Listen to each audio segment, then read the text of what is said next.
अस्सलाम वालेकुम स्टूडेंट्स, कैसे हो आप सब। होपफुली आप सब खैरियत से होंगे। आज हम लोग स्टार्ट करते हैं आपका next topic that is organic nitrogen compounds. ये आपका चैप्टर नंबर 12 है और बुक का पेज नंबर 110 है। Organic nitrogen compounds. तो बेटा ऑर्गेनिक नाइट्रोजन कंपाउंड्स वो कंपाउंड्स होते हैं, ऐसे कंपाउंड्स जिसके अंदर ऑर्गेनिक ग्रुप भी मौजूद हो और उसके साथ कोई ना कोई नाइट्रोजीनियस कंटेनिंग ग्रुप भी मौजूद हो। तो ऐसे कंपाउंड्स जिसके अंदर ऑर्गेनिक ग्रुप भी मौजूद हो, नाइट्रोजन एटम भी मौजूद हो, उन दोनों को आप लोग कहते हो ऑर्गेनिक नाइट्रोजन कंपाउंड। तो ऑर्गेनिक नाइट्रोजन कंपाउंड्स हमारे पास बेशुमार हैं। फॉर एग्जांपल अमाइन देख लें, डाइअज़ोनियम साल्ट आपके पास एक ऑर्गेनिक नाइट्रोजन कंपाउंड है। नाइट्रोजन हेट्रोसाइक्लिक कंपाउंड्स भी हमारे पास ऑर्गेनिक नाइट्रोजन कंपाउंड्स होते हैं। हम लोग यहाँ पर जो डिस्कस करेंगे वो अमाइंस को डिस्कस करेंगे और डाइअज़ोनियम साल्ट को डिस्कस करेंगे। सबसे पहले हम लोग अमाइंस को देख लेते हैं। अमाइंस, तो अमाइंस क्या है? अमाइंस हमारे पास डेरिवेटिव है अमोनिया के। अमोनिया के जो डेरिवेटिव ऑफ अमोनिया हमारे पास क्या कहलाते हैं? अमाइंस कहलाते हैं। यहाँ पर हम लोग ने देखा कि हमारे पास क्या है, एक अमोनिया का ग्रुप है। तो हम लोग अमोनिया से कैसे अमाइन को डिराइव करेंगे? अगर आप NH3 अमोनिया था, उसके एक हाइड्रोजन को रिलीज़ करके उसकी जगह अगर आप लोग अल्काइल ग्रुप लगा दो तो ये आपके पास क्या बन जाएगा? अमाइन बन जाएगा। तो हमारे पास अगर हम लोग इसकी क्लासिफिकेशन देखें अमाइन की, तो इसकी बेसिकली 3 क्लासिफिकेशन है। फर्स्ट वन हमारे पास आ जाएगी एरोमेटिक अमाइन। इसकी फर्स्ट क्लासिफिकेशन है। एरोमेटिक अमाइन क्या होता है? ऐसे कंपाउंड्स जिसके अंदर नाइट्रोजन जो है वो किसी रिंग के साथ अटैच हो, किसी एरोमेटिक रिंग के साथ नाइट्रोजन अटैच हो, तो ऐसे कंपाउंड्स को आप लोग क्या कहते हो? एरोमेटिक अमाइंस कहते हो। तो एरोमेटिक अमाइंस हमारे पास फर्दर 3 टाइप्स के हैं। Primary aromatic amines, secondary aromatic amines और टर्शरी एरोमेटिक अमाइंस। सबसे पहले प्राइमरी एरोमेटिक अमाइंस देख लेते हैं। प्राइमरी एरोमेटिक अमाइंस कैसे हैं? ऐसे अमाइन जिसमें आपका नाइट्रोजन सिर्फ एक कार्बन एटम के साथ डायरेक्टली अटैच हो, तो ऐसे अमाइंस को आप क्या कहोगे? Primary amine. जैसे कि यहाँ पर एनिलीन, यहाँ पर आप लोग के पास क्या है? एक प्राइमरी एरोमेटिक अमाइन की एग्जाम्पल है। एक हमारे पास सेकंड आ जाएगी सेकेंडरी एरोमेटिक अमाइन। यहाँ पर सेकेंडरी एरोमेटिक अमाइन भी देख लेते हैं। ये आपकी एक एरोमेटिक रिंग, इसके साथ हम लोगों ने अमाइन को अटैच किया। अमाइन के एक हाइड्रोजन को मजीद रिलीज़ करके हम लोग उसके साथ क्या अटैच कर लेंगे? कार्बन यानी मिथाइल ग्रुप अटैच कर लेंगे। तो ये आपके पास एक सेकेंडरी एरोमेटिक अमाइन की एग्जाम्पल है। इसमें आपका जो नाइट्रोजन है वो डायरेक्टली कितने कार्बन एटम्स के साथ अटैच है? वो डायरेक्टली 2 कार्बन एटम के साथ अटैच है। तो इसका अगर हम लोग नाम लिखें तो इसका नाम हमारे पास क्या बन जाएगा? नाइट्रोजन मिथाइल बेंजीन अमाइन, इसका क्या बन जाएगा? नाम बन जाएगा। इसी तरह हम लोग टर्शरी एरोमेटिक अमाइन की भी एग्जांपल देख लेते हैं। तो टर्शरी एरोमेटिक अमाइन में हमारे पास क्या होगा? एक एरोमेटिक रिंग, उसके साथ नाइट्रोजन एटम डायरेक्टली अटैच होगा। यहाँ पर नाइट्रोजन एटम के हाइड्रोजन्स को रिलीज़ करके हम उसकी जगह क्या अटैच कर लेंगे? मिथाइल ग्रुप अटैच कर लेंगे। तो ये ऐसा नाइट्रोजन एटम है जो डायरेक्टली 3 कार्बन एटम्स के साथ अटैच है। तो ये क्या कहलाएगा? टर्शरी एरोमेटिक अमाइन कहलाएगा हमारे पास। एन डाइमिथाइल बेंजीन अमाइन इसका नाम होगा। नेक्स्ट हम लोग इसकी सेकंड क्लासिफिकेशन देख लेते हैं। सेकंड क्लासिफिकेशन है जो हमारे पास वो हेट्रोसाइक्लिक एरोमेटिक अमाइंस की है। Heterocyclic amines. हेट्रोसाइक्लिक अमाइंस अगर हम लोग देखें तो हेट्रोसाइक्लिक कंपाउंड्स कैसे कंपाउंड्स होते हैं? हेट्रोसाइक्लिक ऐसे कंपाउंड्स होते हैं जिसमें हमारे पास नाइट्रोजन जो हो वो क्या हो? रिंग का पार्ट हो। तो यहाँ पर इसकी एग्जांपल देख लेते हैं। फॉर एग्जांपल हम लोग पिरिडीन की एग्जांपल भी डिस्कस कर सकते हैं। ये आप लोगों ने किसकी एग्जांपल डिस्कस कर ली? पिरिडीन की। पिरिडीन यहाँ पर क्या है? हेट्रोसाइक्लिक, डैट मीन कि एक साइकिल है लेकिन उस साइकिल के अंदर नाइट्रोजन उस साइकिल का क्या है? पार्ट है। तो ये हमारे पास हेट्रोसाइक्लिक अमाइन की एग्जांपल आ जाएंगी। इसी के साथ हम लोग पायरोल की एग्जांपल भी डिस्कस कर लेते हैं। तो पायरोल की एग्जांपल में हमारे पास नाइट्रोजन, उसके साथ एक हाइड्रोजन एटम अटैच होगा। तो ये हमारे पास किसकी एग्जांपल आ जाएगी? पायरोल की एग्जांपल आ जाएगी। तो हेट्रोसाइक्लिक अमाइंस ऐसे अमाइंस होते हैं जिसमें नाइट्रोजन क्या हो? Is a part of the ring. Second हमारे पास जो थर्ड क्लासिफिकेशन आ जाती है एलिफेटिक अमाइंस की आ जाती है। एलिफेटिक अमाइन मीन कि हमारे पास कोई अल्काइल ग्रुप है और उसके साथ अमाइन ग्रुप अटैच है, तो ये हमारे पास क्या बन जाती हैं, एलिफेटिक अमाइंस। एलिफेटिक अमाइंस भी फर्दर 3 टाइप्स की हैं। इसमें अगर हम लोग डिस्कस करें, primary aliphatic amines, secondary aliphatic amines और tertiary aliphatic amines. Primary aliphatic amines that mean कि हमारे पास कोई भी एक मिथाइल ग्रुप है और उसके साथ डायरेक्टली एक अमाइन ग्रुप क्या है, अटैच है, कि एक नाइट्रोजन जो है वो नाइट्रोजन डायरेक्टली किसी एक कार्बन एटम के साथ अटैच होती है, हमारे पास प्राइमरी एलिफेटिक अमाइन, ये आपके पास मिथाइल अमाइन बन जाएगा। सेकंड, अगर हम लोग इसकी एग्जांपल ड्रा करें टर्शरी की, तो इसमें क्या होगा, नाइट्रोजन किसी 2 कार्बन एटम के साथ डायरेक्टली अटैच होगा, तो यहाँ पर इसकी ये एग्जांपल बन जाएगी डाई मिथाइल अमाइन। टर्शरी की अगर हम लोग एग्जांपल ड्रा करें तो टर्शरी में क्या होगा, टर्शरी में हमारे पास यहाँ पर जो नाइट्रोजन है वो 3 कार्बन एटम्स के साथ डायरेक्टली अटैच होगा, तो 3 के साथ हम लोग यहाँ पर इसको डायरेक्टली अटैच कर लेते हैं 3 मिथाइल के साथ। यहाँ पर हमारा नाइट्रोजन एटम जो है वो 3 मिथाइल के साथ क्या है, डायरेक्टली अटैच है, तो ये हमारे पास क्या बन जाएगा, इसकी ट्राई मिथाइल अमाइन, ये इसकी टर्शरी की एग्जाम्पल बन जाएगी। तो इस तरह आपके पास यहाँ पर हर एक नाइट्रोजन के ऊपर क्या होगा, लोन पेयर ऑफ इलेक्ट्रॉन मौजूद होगा। तो नाइट्रोजन के ऊपर लोन पेयर ऑफ इलेक्ट्रॉन मौजूद होता है, as all of you know. Next हम लोग डिस्कस कर लेते हैं। नेक्स्ट हमारे पास आ जाता है नोमेनक्लेचर। नोमेनक्लेचर जैसे आपको सबको पता है, there are 2 types of nomenclature. That mean कि हम लोग किसी भी कंपाउंड के जो नाम है वो 2 तरह से लिख सकते हैं। एक उसमें कॉमन नेम्स आ जाते हैं, द सेकंड वन उसमें क्या आ जाता है, उसका आयुपैक नेमिंग आ जाती है। तो सबसे पहले इसकी कॉमन नेम्स को डिस्कस करते हैं। कॉमन नेम के कुछ रूल्स यहाँ पर मैंने लिखे हैं कि कॉमन नेम में आप क्या करोगे, अल्केन जो भी आपके पास, जैसा कि फॉर एग्जाम्पल यहाँ पर मेरे पास अल्केन क्या है, मिथाइल अमाइन के साथ एक मिथाइल अटैच है, तो यहाँ पे अल्केन ग्रुप कौन सा होगा, ये मेरा मिथाइल क्या होगा, मीथेन इज़ा अल्केन। ये जो मेरा अल्केन होगा, चाहे वो मीथेन, चाहे वो इथेन, चाहे वो प्रोपेन, कोई भी हो, उसका जो ई होगा उसको मैं चेंज कर दूंगी अमाइन से, यूजिंग एज अ सफिक्स। और अगर अल्काइल ग्रुप मेरा यानी कि मिथाइल इथाइल आइडेंटिकल एक ही ग्रुप 2 से 3 दफ़ा आ गया है, तो उसके लिए हम डाई ट्राई या टेट्रा प्रीफिक्स यूज़ करेंगे। लेकिन अगर हमारे पास अल्काइल ग्रुप डिफरेंट है तो उसके लिए हम लोग अल्फ़ाबेटिकल ऑर्डर फॉलो करेंगे। यहाँ पर कुछ एग्जाम्पल्स देख लेते हैं। जैसा कि ये आपके पास एक एग्जाम्पल लिखी हुई है CH3NH2, तो इसका नाम क्या होगा, दैट इज़ मिथाइल अमाइन। तो ये हमारे पास क्या कहलाएगी, अमाइन। उसके बाद अगर हम लोग इसकी कोई और एग्जांपल लिख लें, यहाँ पर CH3 ये नाइट्रोजन के साथ अटैच है, एंड देन अगेन CH3 और एक हाइड्रोजन, तो ये हमारे पास क्या बन जाएगा, ये हमारे पास बन जाएगा डाई मिथाइल अमाइन। नेक्स्ट अगर हम लोग इसी तरह के कुछ और एग्जांपल्स लिखें, फॉर एग्जांपल CH3 CH2 ये इथाइल ग्रुप है और दूसरी तरफ हम लोग इसके साथ अटैच कर देंगे कोई भी मिथाइल ग्रुप, और एक इसके साथ क्या है, हाइड्रोजन है, इसकी वैलेंसी कंप्लीट करने के लिए।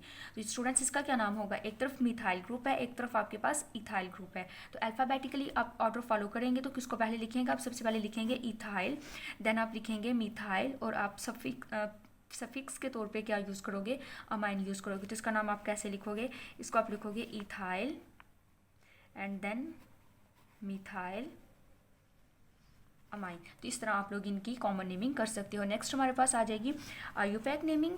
आयुपैक सिस्टम के अकॉर्डिंग हम लोग अमाइंस को कैसे नेम दे सकते हैं,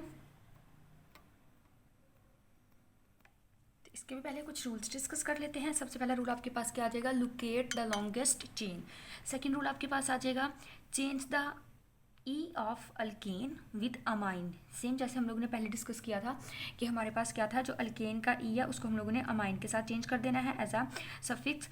उसके बाद हमारे पास अगर 2 चेन आ गई हैं, यानी कि दरमियान में हमारा नाइट्रोजन ग्रुप है, उसके इर्द गिर्द 2 चेन अटैच है, एक लॉन्गेस्ट और एक स्मॉलेस्ट है, तो जो लॉन्गेस्ट चेन होगी उसको पेरेंट के तौर पे लिखेंगे, और जो स्मॉलेस्ट चेन होगी उसको सब्स्टिट्यूएंट के तौर पे हम लोग लिखेंगे, और उसके साथ हम लोग क्या अटैच करेंगे, एन अटैच करेंगे एज अ प्रीफिक्स। ये जो हमारे पास एन है ये हमें इंडिकेट करेगा कि ये जो आपके पास स्मॉल चेन है वो भी नाइट्रोजन ग्रुप के साथ ही अटैच है। तो यहाँ पे इसके कुछ एग्जाम्पल्स डिस्कस कर लेते हैं। फॉर एग्जाम्पल आपके पास एक तरफ क्या चीज़ अटैच है, इथाइल ग्रुप, और दूसरी तरफ आपके पास क्या चीज़ अटैच है, मिथाइल ग्रुप अटैच है। ये आपके पास एक कंपाउंड आ गया। तो हम लोग इसका नाम कैसे लिखेंगे, हमने अभी देखा कि हमारे पास अगर 2 चेन्स आ जाएं तो 2 चेन में से एक जो लॉन्गेस्ट होगी उसको हम लोग पेरेंट के तौर पे चूज़ करेंगे। तो यहाँ पे हमारे पास इथाइल तो पेरेंट चेन होगी, तो हम लोग इसको कैसे लिखेंगे, इथाइल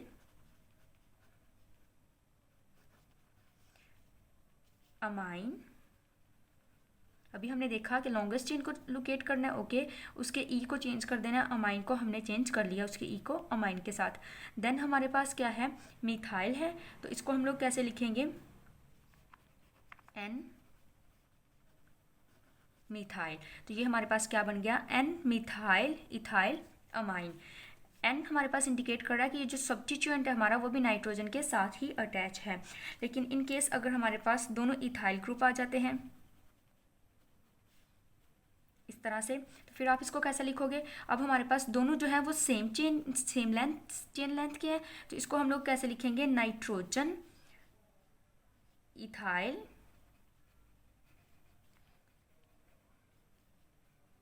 इथेन अमाइन। यहाँ पे हमने क्या किया, एक को एज अ सब्स्टिट्यूएंट कंसिडर कर लिया और एक को हम लोगों ने as a long chain consider कर लिया, और कहा कि एक जो इथाइल है वो नाइट्रोजन ग्रुप के साथ अटैच है और दूसरा जो है हमारे पास वो एज अ पेरेंट ग्रुप के तौर पे यहाँ पर प्रेजेंट है, और अमाइन उसके साथ लिखा, डैट मीन कि वो जो पेरेंट चेन है वो भी हमारे अमाइन ग्रुप के साथ अटैच है। नेक्स्ट इसी की तरह की एक और एग्जाम्पल हम लोग देख लेते हैं इस तरह से। ये हमारे पास क्या बन जाएगा, ये हमारे पास बन जाएगा, अगर इसको हम लोग ओपन फॉर्म में लिखें तो ये कुछ इस तरह से है, CH3 CH2, यहाँ पर भी इसी तरह लिख लेते हैं, CH2 CH3 और CH2 CH3, ये इस तरह से है। तो इसको इनमें से तीनों में से एक को आपने पेरेंट चेन लोकेट करना है, यानी कि एक आपका इथाइल क्या होगा, पेरेंट होगा, तो दो आपके पास एज अ सब्स्टिट्यूएंट होंगे, तो दो के साथ नाइट्रोजन, दोनों नाइट्रोजन के साथ अटैच है, तो नाइट्रोजन 2 टाइम्स लिखेंगे, नाइट्रोजन नाइट्रोजन यानी कि NN डाई इथाइल के दो मेरे पास यहाँ पे सब्स्टिट्यूएंट है और वो दोनों ही नाइट्रोजन के साथ अटैच हैं, और उसके बाद इथेन, उसका ई नहीं लिखेंगे, उसकी जगह फिर क्या लिखेंगे, अमाइन लिखेंगे। तो इस तरह आप क्या कर सकते हो, डिफरेंट नेम्स लिख सकते हो। नेक्स्ट हमारे पास एक और एग्जांपल आ जाती है, फॉर एग्जांपल एक लॉन्गेस्ट चेन है जिसमें हमारे पास CH3 CH2 और यहाँ पर आपके पास क्या है, एक NH ग्रुप उसके साथ एज अ सब्स्टिट्यूएंट अटैच है, NH2। नेक्स्ट हमारे पास ये एक कंपाउंड है, इसकी हम लोगों ने नेमिंग देनी है। यहाँ पर उसने कहा कि आप लोग अमाइन को एज अ सब्स्टिट्यूएंट भी चूज़ कर सकते हो। नेक्स्ट रूल आ जाता है हमारे पास कि आप क्या कर सकते हो, अमाइन को एज अ सब्स्टिट्यूएंट भी इसको आप लोग चूज़ कर सकते हो। अब यहाँ पर अगर हम लोग इसको सब्स्टिट्यूएंट लिखेंगे तो हम लोगों ने इसको क्या देना है, लोएस्ट नंबर देना है, लोएस्ट नंबर देंगे। इसकी अगर हम लोग काउंटिंग स्टार्ट करें तो ये आपके पास 1 2 3 4 5 6, तो आप इसको कैसे लिखोगे, अल्फ़ाबेटिकल लिखेंगे।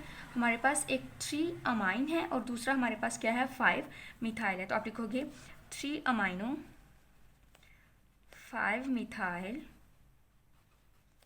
And then hexane. आपके पास जब आप लोग क्या करोगे, अमाइन ग्रुप को एज अ सब्स्टिट्यूएंट यूज़ करोगे तो देन आप लोगों ने यहाँ पर ई को चेंज नहीं करना अमाइन से, बिकॉज आप ऑलरेडी उसको एज अ सब्स्टिट्यूएंट लिख चुके हो। लेकिन जब आप लोगों ने यहाँ पर इस तरह का जब आपके पास केसेस आएंगे कि आप लोगों ने यहाँ अमाइन को एज अ पेरेंट नेम के साथ लिखना है, तो जब आपने इसको पेरेंट नेम के साथ लिखना है तो आपने उसके ई को रिप्लेस कर देना है विद द अमाइन। तो आप लोगों ने इसको क्लियरली कर लेना है। आपकी बुक के लास्ट पे अगर आप एक्सरसाइज पे देखें तो इससे रेलिवेंट सम हो एग्जाम्पल्स मौजूद होंगी, तो इन एग्जाम्पल से रिलेटेड भी आप लोग प्रैक्टिस करेंगे तो आपके कॉन्सेप्ट्स मजीद क्लियर होंगे। इससे अलावा भी अगर आपके पास कोई और क्वेश्चन हुआ तो नीचे आप कमेंट बॉक्स में ज़रूर पूछिएगा। नेक्स्ट हमारा जो टॉपिक है that is physical properties of amine. ये आपकी बुक का पेज नंबर 403 है। तो जो अमाइंस है हमारे पास वो पोलर हैं, that are polar in nature. Mostly ये लिक्विड्स हैं, ज़्यादातर लिक्विड्स की फॉर्म में मौजूद होती हैं। इनकी जो स्मेल है वो उनकी स्मेल लाइक अमोनिया, आपने अमोनिया की स्मेल अक्सर स्मेल आउट की होगी, तो जिस तरह की आपके पास अमोनिया की स्मेल होती है उसी तरह की resemble to same like that हमारे पास अमाइंस की स्मेल भी होती है। अब अगर हम लोग इनके बॉइलिंग पॉइंट्स स्टडी कर लें तो जो बॉइलिंग पॉइंट्स हैं हमारे पास वो अमाइंस के हायर होते हैं as compare to simplest alkane. तो बॉइलिंग पॉइंट्स हम लोग लिखेंगे कि इनके क्या होते हैं, हाई होते हैं as compare to simplest alkane. जो आपके पास सिंपल अल्केन होती है उसके कंपेयर जो बॉइलिंग पॉइंट है इसके वो हायर होते हैं। अगर मीथेन लें और मिथाइल अमाइन लें तो अमाइन के बॉइलिंग पॉइंट ज़्यादा होंगे as compare to simple methane. तो यहाँ पर हम लोग इसके रीज़न देख लेते हैं कि ऐसा क्यों होता है। वो ऐसा इस वजह से होता है कि हमारे पास जो प्राइमरी और इसके साथ जो सेकेंडरी अमाइंस हैं इनके अंदर क्या होती है, हाइड्रोजन बॉन्डिंग। इनकी हाइड्रोजन बॉन्डिंग विद इटसेल्फ एक दूसरे के साथ भी हो जाती है, यानी कि प्राइमरी अमाइन के साथ भी हाइड्रोजन बॉन्डिंग होगी। अगर सेकेंडरी अमाइन है तो इसकी सेकेंडरी अमाइन के किसी और सेकेंडरी अमाइन के साथ हाइड्रोजन बॉन्डिंग होगी। और इन दोनों की हाइड्रोजन बॉन्डिंग किसके साथ हो सकती है, विद वाटर भी हो जाती है इनकी हाइड्रोजन बॉन्डिंग। तो इनकी आपस में भी हाइड्रोजन बॉन्डिंग हो जाती है, यानी कि प्राइमरी के साथ सेकेंडरी के साथ, तो वहाँ पे इंटरमॉलिक्यूलर फोर्सेस ज़्यादा हो जाएंगी। और इन्हीं की हाइड्रोजन बॉन्डिंग फिर किसके साथ हो जाएगी, वाटर के साथ भी हो जाएगी। तो जब ज़्यादा हाइड्रोजन बॉन्डिंग होगी तो इनकी इंटरमॉलिक्यूलर फोर्सेस भी क्या होंगी, ज़्यादा होगी। उन फोर्सेस को ब्रेक करने के लिए मुझे यहाँ पे हीट क्या देनी पड़ेगी, ज़्यादा देनी पड़ेगी। उनके बॉइलिंग पॉइंट्स क्या होंगे, ज़्यादा होंगे। तो प्राइमरी और सेकेंडरी अमाइंस के बॉइलिंग पॉइंट्स क्या होते हैं, ज़्यादा होते हैं। यहाँ पर हम लोग इस एक स्ट्रक्चर भी देख लेते हैं, प्राइमरी अमाइन का भी हम लोग एक स्ट्रक्चर बना लेते हैं कि ये हमारे पास क्या है, एक प्राइमरी अमाइन बना लेंगे। ये एक प्राइमरी अमाइन है। आपको पता है nitrogen is a partially electronegative atom, तो ये क्या करेगा, किसी दूसरे, ये आपके पास इलेक्ट्रॉन, ये जो लोन पेयर है वो है नाइट्रोजन के, और ये हमारे पास डॉटेड जो लाइन है ये हाइड्रोजन बॉन्डिंग की है। ओके, तो नाइट्रोजन क्या करेगा, हाइड्रोजन बॉन्डिंग करेगा अपने दूसरे प्राइमरी अमाइन के पार्शियली इलेक्ट्रोपॉजिटिव एटम के साथ, और उसका दूसरा पार्शियली इलेक्ट्रोपॉजिटिव एटम क्या है, हाइड्रोजन है। तो यहाँ पे क्या होगा, जो नाइट्रोजन है वो दूसरे अमाइन के हाइड्रोजन के साथ क्या कर लेगा, बॉन्डिंग कर लेगा। सेम यहाँ पर भी कुछ इसी तरह से होगा। नेक्स्ट अगर हम लोग चलते जाएं तो ये इस तरह से चेन इसकी चलती जाएगी। तो हम लोग कहेंगे कि हमारे पास क्या है, जो प्राइमरी अमाइन है वो आपस में हाइड्रोजन बॉन्डिंग स्टार्ट जो है वो कर लेती हैं, और इस इंटरमॉलिक्यूलर फोर्सेस की वजह से इसके बॉइलिंग पॉइंट्स क्या हो जाते हैं, ज़्यादा हो जाते हैं। वाटर के साथ भी इसकी हाइड्रोजन बॉन्डिंग देख लेते हैं। अगर हम लोग यहाँ पर देखें तो ये हमारे पास क्या है, एक प्राइमरी अमाइन है। अगर वाटर का स्ट्रक्चर यहाँ पर ड्रा करें तो प्राइमरी अमाइन और इसके साथ वाटर के ये पार्शियली इलेक्ट्रो नेगेटिव, और ये आपका पार्शियली इलेक्ट्रो पॉजिटिव एटम। तो क्या होगा, इस पार्शियली इलेक्ट्रो पॉजिटिव एटम के साथ जो वाटर है उसका ऑक्सीजन क्या कर लेगा, बॉन्डिंग कर लेगा। तो इस तरह हमारे पास ये क्या होती है, चेन चलती जाएगी। यहाँ पर इसके हाइड्रोजन के साथ अगेन नाइट्रोजन बॉन्डिंग कर लेगा। फॉर एग्जांपल हम लोग यहाँ से ड्रॉ करके दिखा सकते हैं, ये हमारे पास किसका हो गया, वाटर। अगेन हमारे पास ऑक्सीजन है तो वो अमाइंस के हाइड्रोजन के साथ क्या कर लेगा, बॉन्डिंग कर लेगा। और अगेन अगर हमारे पास क्या है, नाइट्रोजन है तो वो वाटर के हाइड्रोजन के साथ क्या कर लेगा, बॉन्डिंग। तो इस तरह ये आपस में बॉन्डिंग कर लेते हैं। डैट मीन कि आपका जो हमारे पास अमाइन है, अमाइन क्या करता है, अमाइन एक दूसरे के साथ, प्राइमरी और सेकेंडरी अमाइन, हम लोग टर्शियरी की बात नहीं कर रहे, ये एक दूसरे के साथ भी हाइड्रोजन बॉन्डिंग कर लेते हैं और ये वाटर के साथ भी हाइड्रोजन बॉन्डिंग कर लेते हैं। और इसी हाइड्रोजन बॉन्डिंग की वजह से इनके दरमियान क्या हो जाती है, इंटरमॉलिक्यूलर फोर्सेज डिवेल्प हो जाती है, उनके बॉइलिंग पॉइंट्स क्या हो जाते हैं, हायर हो जाते हैं। और अगर यहाँ पर हम लोग किसकी बात करें, टर्शियरी अमाइन की बात करें, तो टर्शियरी अमाइन जो है इसकी सिर्फ हाइड्रोजन बॉन्डिंग होती है, किसके साथ, विद वाटर के साथ। सिर्फ वाटर के साथ ये हाइड्रोजन बॉन्डिंग कर सकता है, इसकी आपस में एक दूसरे के साथ, यानी कि एक टर्शियरी अमाइन की दूसरे टर्शियरी अमाइन के साथ हाइड्रोजन बॉन्डिंग नहीं होती, क्योंकि टर्शियरी अमाइन में कोई हाइड्रोजन एटम नहीं होता जो किसी और के साथ जाके बॉन्डिंग करे। तो यहाँ पे क्या होगा, इसके अंदर intermolecular forces as compare to primary and secondary less होती हैं। दैट्स वाई इसका बॉइलिंग पॉइंट भी प्राइमरी और सेकेंडरी के कंपेयर क्या होगा, लेस होगा। तो यहाँ पे अमूमन आपको क्वेश्चन आ जाता है कि why boiling points of primary and secondary amines greater than tertiary amines. तो आप इसकी रीज़न बता सकते हो along with their structure. Next हमारे पास आ जाएंगे एरोमेटिक अमाइंस। तो एरोमेटिक अमाइंस अगर हम लोग देखें, कलरलेस हैं, लिक्विड फॉर्म में भी मौजूद होते हैं और सॉलिड फॉर्म में भी मौजूद होते हैं। ये ब्राउन कलर के हो जाएंगे इमीडिएटली जब आप इसको क्या करोगे, एक्सपोज करवाओगे टू एयर। जैसे ही आप इसको एयर के साथ एक्सपोज करवाते हो तो इसकी इटसेल्फ ऑक्सीडेशन हो जाएगी और उसी की वजह से इसका कलर क्या हो जाएगा, ब्राउन हो जाएगा। इसके अगर हम लोग बॉइलिंग पॉइंट्स डिस्कस कर लें तो इसके जो बॉइलिंग पॉइंट्स हैं वो प्राइमरी एलिफेटिक प्राइमरी और सेकेंडरी के कंपेयर क्या होते हैं, ज़्यादा होते हैं। डेट मीन के बॉइलिंग पॉइंट्स हमारे पास एरोमेटिक अमाइंस के एलिफेटिक प्राइमरी सेकेंडरी और टर्शियरी से क्या होंगे, ज़्यादा होंगे। वो क्यों है, क्योंकि इसके अंदर एक तो इंटरमॉलिक्यूलर फोर्सेस जो है वो उनके कंपेयर ज़्यादा है, इंटरमॉलिक्यूलर फोर्सेस भी ज़्यादा है और दूसरा इसके मॉलिक्यूलर मैसेज भी क्या है, ज़्यादा है। तो इन दो रीजंस की वजह से यहाँ पर क्या है, इसके बॉइलिंग पॉइंट्स जो हैं वो एलिफेटिक के कंपेयर ज़्यादा है। तो एक और क्वेश्चन भी आ जाता है कि why aromatic amines has greater boiling points as compare to simplest amine. तो आप लोग यहाँ पर इसकी एक रीज़न बता सकते हैं कि इसका मॉलिक्यूलर मास भी ज़्यादा होता है और इसके अंदर इंटरमॉलिक्यूलर फोर्सेस भी ज़्यादा होती हैं, जिसकी वजह से इसके बॉइलिंग पॉइंट्स क्या होते हैं, ज़्यादा होते हैं।